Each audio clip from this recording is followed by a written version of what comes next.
செங்கல்பட்டுக்கு பக்கத்தில் ஒரு கிராமம், ஒரு ஏழை குடும்பம், கிறிஸ்தவர் அல்லாத குடும்பம்.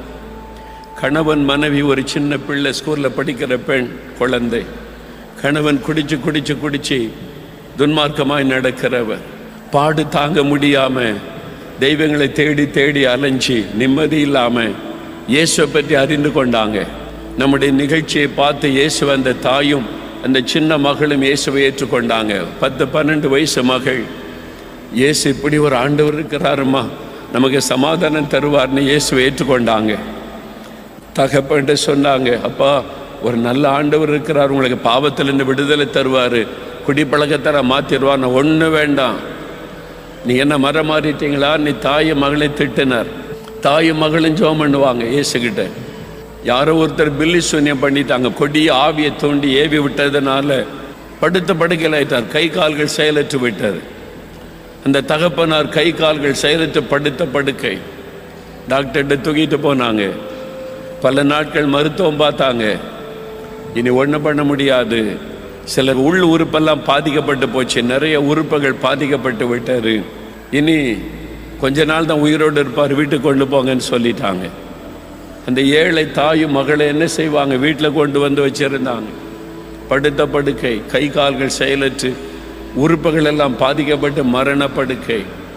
இந்த தாயும் மகளும் இயேசுகிட்ட ஜெபம் பண்ணி கொண்டே இருந்தாங்க, இயேசுவே எங்களுக்கு ஒரு அற்புதம் செய்யுங்கன்னு சொல்லி.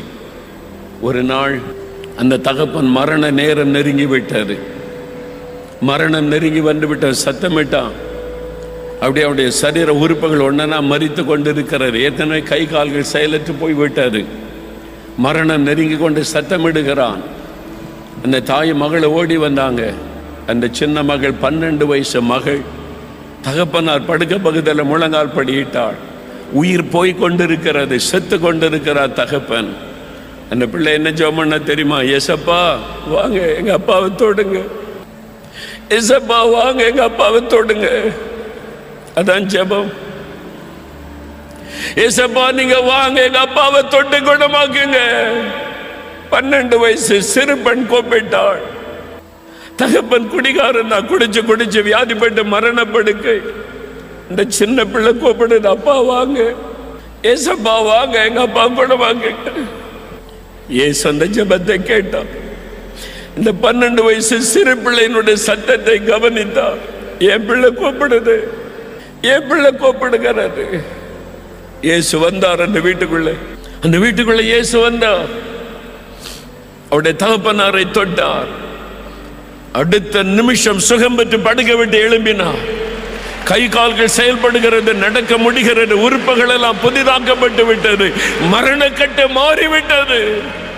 இந்த தகப்பன் இயேசுவுக்கு தன்னை ஒப்பு கொடுத்தான். இப்படி ஒரு கடவுள் இருக்கிறாரா? இதுவரைக்கும் எனக்கு தெரியலையே, இப்படி ஒரு கடவுள் இருக்கிறாரா? நம்ம தான கடவுளை தேடி தேடி தேடி மைல் கணக்கா நடந்து நடந்து நடந்து போறோம், காசெல்லாம் செலவு பண்ணுகிறோம், நம்மையே வருத்தி கொள்ளுகிறோம். ஆனா நம்ம வீட்டுக்கு வந்து அற்புதம் செய்கிற ஒரு கடவுள், இப்படி ஒரு கடவுள் இருக்கிறாரா? தகப்பன் இயேசுவை ஏற்றுக்கொண்டான். குடும்பமே இயேசுக்கு ஒப்பு கொடுத்துட்டாங்க. எவ்வளவு சந்தோஷம்! நான் வந்து உன்னை ஆசீர்வதிப்பேன். 12 வயசு சின்ன பிள்ளை கூப்பிட்ட போது இயேசு வீட்டுக்குள்ள வந்தார். யார் கூப்பிட்டால் அவர் வருவார். யார் இவர் அசட்டையா நினைக்க மாட்டார். இயேசுவே வாங்க, விசுவாசத்தோடு நீங்க கூப்பிட்டா போதும், உங்க வாழ்க்கையில் அவர் வருவார், உங்க வீட்டுக்குள்ள அவர் வருவார். எங்க வியாபாரம் நஷ்டத்துல போகுது, நீங்க வாங்க, கடைக்குள்ள வாங்க, எங்க ஆபீஸுக்கு வாங்க, ஆண்டவரே பிசினஸ் எல்லாம் நஷ்டமாகுது, எங்க ஆபீஸ்ல நீங்க வாங்க, எங்க நிலத்துல விளைச்சலே இல்லை, எல்லாம் காய்ந்து காய்ந்து போது, எங்க நிலத்துக்குள்ள வந்து ஆசீர்வதிங்க. நீங்க எங்க கூப்பிடுறீங்களோ அங்க வந்து அவர் ஆசீர்வதிப்பார். உங்களை ஆசீர்வதிக்கத்தான் அவர் விரும்புகிறார். ஆண்டவர் விரும்பாத அருவருப்புகள் இருக்கிறது, அதெல்லாம் கொஞ்சம் தூக்கி போட்டுட்டு நீங்க வாங்கப்பா, நான் தவறா நம்பி நம்பி நம்பி ஏமாந்து போயிட்டேன், இப்ப நீங்க வாங்க இயேசுவே. அவர் பணம் கேட்க மாட்டார், காசு கேட்க மாட்டார். நீ கஷ்டப்படாத, நான் சிலுவையில் எல்லாத்தையும் செஞ்சு முடிச்சிட்டேன். நான் காலில் செருப்பு கூட இல்லாம சிலுவை சுமந்து சுமந்து என் ரத்தத்தை செஞ்சு சிலுவையில் ரத்தம் செஞ்சு உனக்காக உன் பாவ சாபத்தை நான் சுமந்து முடிச்சிட்டேன். இனி நீ உன்னை வருத்தப்படுத்த வேண்டாம், உன் பணத்தை செலவு பண்ண வேண்டாம், வீணானி அலைய வேண்டாம். இருக்கிற இடத்துல இந்த இயேசுவே வாங்க எங்க வீட்டுக்குள்ள, என் வாழ்க்கையில வாங்க, எனக்கு ஒரு அற்புதம் கூப்பிட்டு பாருங்க. ஐயா, தேவத்தை தேடி தேடி எங்கெங்கே போனீங்களே, சிகரெட்டை விட முடிஞ்சுதா? உன் பீடியை விட முடிஞ்சுதா? உன் மதுபானத்தை விட முடிந்ததா? இல்லையே. இலவசமாய் விடுதலை கொடுக்கிற இயேசு சொல்லுகிறார், நான் வந்து உனக்கு விடுதலை தருகிறேன். அவருக்கு இடம் கொடுங்க, அவருக்கு இடம் கொடுத்த பாருங்க. இயேசுவே எங்க வீட்டுக்குள்ள வாங்க, என் வாழ்க்கையில வாங்க, என்னால இந்த பாவத்தை விட முடியல, மதுபானத்தை விட முடியல, விடுதலை கொடுங்க. என் வீட்டில் இருக்கிற சாபத்தை மாற்றுங்க, வியாதியை மாற்றுங்க, வறுமையை மாற்றுங்க, கடன் பிரச்சனையை மாற்றுங்க, என்ன ஆசீர்வதிங்க. இந்த வருஷம் எனக்கு ஆசீர்வாதமா இருக்கணும். ஆண்டவர் அதான் சொல்றேன், நான் உன்னை ஆசீர்வதிக்க தான் வந்திருக்கிறேன். மகளே, மகனே, உன்னை ஆசீர்வதிக்க தான் வந்திருக்கிறேன். உன்னை தேடி வந்திருக்கிறேன். நான் வந்து உன்னை ஆசீர்வதிப்பேன். நான் என்ன செய்யணும் ஆண்டவரே? அவரை பிரஸ்தாபப்படுத்தணும், அவரை விசுவாசிக்கணும், அவரை துதித்து பாடி உன் வீட்டுக்குள்ள பாட்டு சத்தம், துதி சத்தம் கேட்கணும். அவர் செய்த நன்மைன்னு எல்லாருக்கும் சொல்லணும், அவரை பிரஸ்தாபப்படுத்தணும். அவ்வளவுதான். அவரை பற்றி மற்றவங்களுக்கு சொல்லு, உனக்கு செய்த நன்மைகளை சொல்லு போதும். என்னை இயேசு மன்னித்தார், எனக்கு விடுதலை கொடுத்தார், எனக்கு சுகம் கொடுத்தார் என்று அவரை சொல்லு போதும். அவ்வளவுதான். அவரை பிரஸ்தாபப்படுத்துகிற எந்த இடத்துல வந்து அற்புதம் செய்வார். அதுக்கு ஒன்று ஒப்பு கொடுப்பீங்களா? பிரியமானவர்களே, இயேசு கிறிஸ்துவின் நாமத்தில் உங்கள் எல்லாருக்கும் இந்த புது வருஷ நல்வாழ்த்துக்கள். ஆண்டவர் சொல்லுகிறார், உன்னிடத்தில் வந்து உன்னை ஆசீர்வதிப்பேன். I will come to you and I will bless you. நீ இருக்கிற இடத்தில் நான் வந்து உன்னை ஆசீர்வதிப்பேன். இதுதான் தேவன் உங்களுக்கு கொடுக்கிற வாக்கு தத்துவம். நீங்கள் ஒருவேளை ஒரு பிஸ்னஸ் செய்து கொண்டிருக்கலாம். அந்த பிஸ்னஸ் தளத்தில் கர்த்தர் உங்களை ஆசீர்வதிப்பார். நீங்கள் வேலை செய்து கொண்டிருக்கலாம், வேலையில் கர்த்தர் ஆசீர்வதித்து உயர்த்துவார். நீங்கள் படித்து கொண்டிருக்கலாம், அவருடைய ஸ்கூலில் காலேஜில் நீங்கள் படிக்கிற இடத்துலையும் அவர் உங்களோடு கூட வந்து உங்களை ஆசீர்வதித்து படிப்பில் மேன்மைப்படுத்துவார். நீங்கள் ஊழியம் செய்து கொண்டிருக்கலாம், உங்களுடைய சபையில் அல்லது கிராமத்தில் பட்டணத்தில் எங்கே ஊழியம் செய்கிறீர்களோ அந்த ஊழிய ஸ்தலத்தில் வந்து கர்த்தர் உங்களை ஆசீர்வதித்து உங்களை மேன்மைப்படுத்துவார். இந்த மாதிரி ஆண்டவர் சொல்லுகிறார், நானே உன்னிடத்தில் வந்து உன்னை ஆசீர்வதிப்பேன் என்பதாக. வேத புஸ்தகத்தில் நீங்கள் பார்க்கும்போது யோவான் 11ஆம் அதிகாரத்தில் ஒரு சம்பவத்தை பார்க்கிறோம். அங்கே பெத்தானியா கிராமத்தில் உள்ள லாசரு, மாத்தாள், மரியா, லாசரு என்கிறவருடைய வீட்டுக்கு இயேசு வருகிறார். இந்த லாசரு வியாதிப்பட்டு அவன் மரித்து விட்டான். அவன் அடக்கம் பண்ணியாச்சு. இப்போ சகோதரிகள் 2 பேர், அப்பா அம்மா இருந்ததாக நம்ம பார்க்கலை, அழுகிறாங்க, கண்ணீர் வடிக்கிறாங்க. சகோதரனை இழந்துட்டோமே என்று சொல்லி கண்ணீர் வடிக்கிறாங்க. இயேசு அந்த குடும்பத்தை நேசித்தார், பிள்ளைகளை போல நேசித்தார், அவங்கள தகப்பனை போல நேசித்தாங்க. அவன் அடக்கம் பண்ணப்பட்டு 4 நாள் கழித்து இயேசு வருகிறார். இன்றைக்கு உங்கள் வாழ்க்கையில் அவர் வந்திருக்கிறார். உங்கள் வீட்டுக்குள்ளே உங்களை சந்திக்க உங்கள் இடத்துக்கே அவர் வந்திருக்கிறார். நான் வந்து உன்னை ஆசீர்வதிப்பேன்னு சொன்னார்ல, அவர் வந்திருக்கிறார். இப்போது இந்த நேரத்தில் ஆண்டவர் என்ன எதிர்பார்க்கிறார்? நீங்கள் விசுவாசிக்கிறீங்களா? நீ விசுவாசித்தால் தேவனுடைய மகிமை காண்பாய் என்று சொன்னேனே அப்படின்னு சொல்லிட்டு இயேசு ஒரு அற்புதம் செய்கிறார்.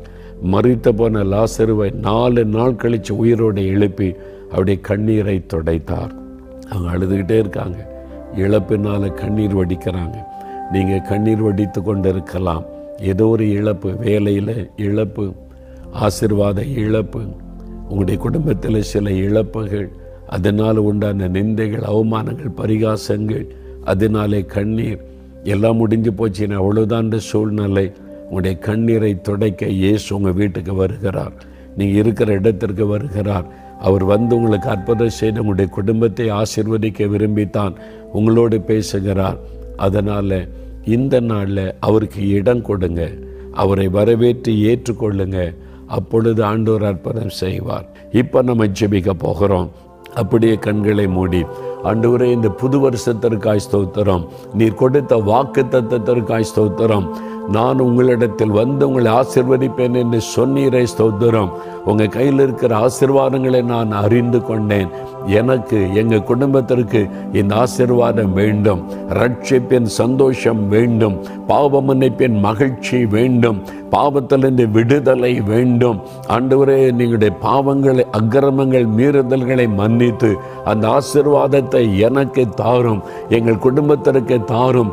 நீயும் உன் வீட்டாரும் ரட்சிக்கப்படுவீர்கள் என்ற வார்த்தையின்படி இயேசு கிறிஸ்துவின் நாமத்தை நாங்கள் விசுவாசிக்கிறபடியால் ஆண்டவரே, எனக்கும் என் குடும்பத்திற்கு ரட்சிப்பின் சந்தோஷத்தை தாரும்.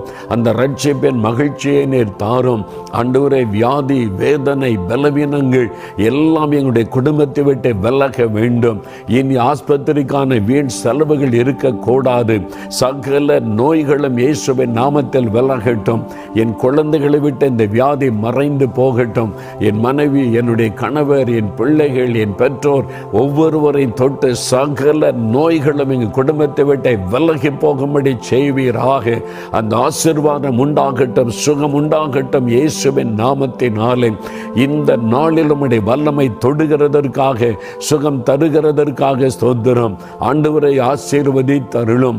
எங்களை கண்ணீருக்குள்ளாக்குகிற, வேதனைப்படுத்துகிற, அவமானப்படுத்துகிற ஆண்டவரே, இந்த பாடுகள், பிரச்சனை, நெருக்கம் நீங்கும்படியாய் அற்புதம் நடப்பதாக. எங்களுடைய கண்ணீரை துடைக்கும்படி அற்புதம் செய்யும். நிந்தைகள் மாறும்படி அற்புதம் செய்யும். குழந்தை செல்வத்தை அருளி ஆசீர்வதியும். கடன் பிரச்சனைகளை மாற்றி ஆசீர்வதியும். வேலைக்காக வழிகளை திறந்து ஆசீர்வதியும். எங்களுடைய தொழிலை ஆசீர்வதித்து பெருக பண்ணி மகிழ பண்ணும். நான் வந்து ஆசீர்வதிப்பேன் என்று சொன்னீங்களே ஆண்டவரே, நீங்க ஆசீர்வதிங்க. இயேசுவின் நாமத்தில் இந்த ஆசீர்வாதம் எல்லாம் எங்களுக்கு உண்டாகட்டும், எங்க குடும்பத்திற்கு உண்டாகட்டும். என் வாழ்க்கையின் ஒவ்வொரு பகுதியிலும் ஆசீர்வாதம் உண்டாகட்டும். நீர் வாக்கு கொடுத்த தேவன், வாக்கு மாறாதவர். நீர் வந்து எங்களை ஆசீர்வதிக்க ஆரம்பித்து விட்டதற்காய் ஸ்தோத்திரம். இன்று முதல் மாற்றத்தையும், சுகத்தையும், சந்தோஷத்தையும், சமாதானத்தை நாங்கள் பார்க்கிறோம். நான் விசுவாசிக்கிறேன், அதை பெற்றுக்கொள்ளுகிறோம். இயேசு கிறிஸ்துவின் நாமத்தில் ஜெபிக்கிறோம் பிதாவே. ஆமேன், ஆமேன்.